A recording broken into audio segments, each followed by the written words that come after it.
So today we're talking about EGR, and that's EGR performance codes is really what we're going to focus on today. When you think about the wide spectrum of codes that an OBD2 system can set, don't forget there are two different types: circuit codes, wiring, things like this, or performance codes. How does the system work?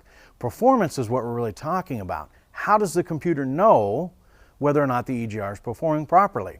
In some cases, in the example of this valve, we can see on this valve we've got a couple of different things happening.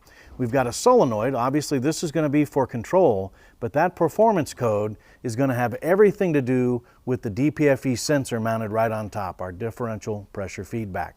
They mounted it in one convenient package, but any problem with the hoses that are involved here, and we could have a performance issue because the computer won't be able to detect the change it needs. Very subtle changes. So any leaks in this hose, any cracks or deformations could cause a pretty serious problem. Now don't forget, we could have issues with carbon buildup. A lot of these vehicles have coolers on them now. Carbon builds up in EGR coolers, and that's going to slow our flow down. So if you've got a system showing EGR performance and you may have a flow problem, we have to think about all of the parts involved in flow. Is it a sensor that's measuring the flow? Is it looking at fuel trims? Is it looking at map sensors, mass air changes? What's the computer doing? You're going to need more information. So check out our videos on OBD diagnostics for more information.